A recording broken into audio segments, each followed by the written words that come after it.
25 ans, athlétique, Antoine Bessin est arrivé il y a 3 ans à la Maison des Jeunes Saint-Vincent-de-Paul comme éducateur.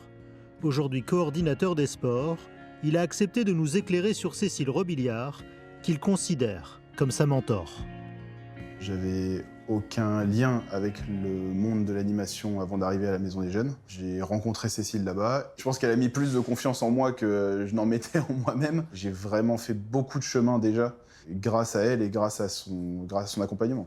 Justement, comment elle vous a accompagné, vous, dans cette découverte du monde de l'éducation ? Elle a su me pousser dans des moments un peu charnières où je n'osais pas forcément me mettre en avant. Des fois, elle a pris des décisions pour moi en me disant « si, tu vas faire ça ». T'es capable de le faire, tu vas le faire. J'ai suivi les consignes finalement. Vous lui en êtes reconnaissant ? Complètement. Je pense que je serais jamais là où je suis si elle n'avait pas été sur ma route. C'est quoi les traits de la personnalité de Cécile Robiliard qui vous inspirent ? C'est principalement son sens de l'écoute et le fait qu'elle soit capable d'être toujours disponible, même si elle est submergée de travail, submergée de tâches, elle a quand même toujours du temps pour être à l'écoute et pour accompagner les besoins de ses collaborateurs. Antoine, vous avez un souvenir marquant de la manière dont Cécile Robiliard vous a inspiré ? On a eu, il y a 2 ans maintenant, une histoire de moquerie, quasiment du harcèlement envers un enfant.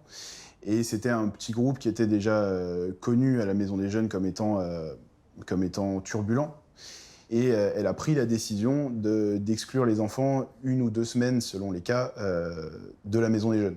Et non seulement les parents en ont été reconnaissants, mais les enfants, depuis, sont vraiment bien repartis sur un bon sens et n'ont pas reproduit ce genre de choses. C'est une décision forte qui a vraiment marqué les jeunes et qui, moi, m'a marqué aussi. De quelle manière ça vous a marqué, justement ? De mon côté, j'aurais jamais imaginé prendre une décision aussi forte. Je me suis rendu compte qu'effectivement, c'était possible d'aller loin dans les sanctions pour être impactant envers le comportement du jeune sans être destructeur pour lui, en fait.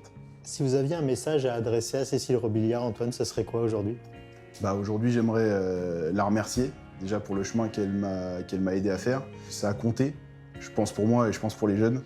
Et si elle peut continuer le plus longtemps possible, c'est avec plaisir. Voilà.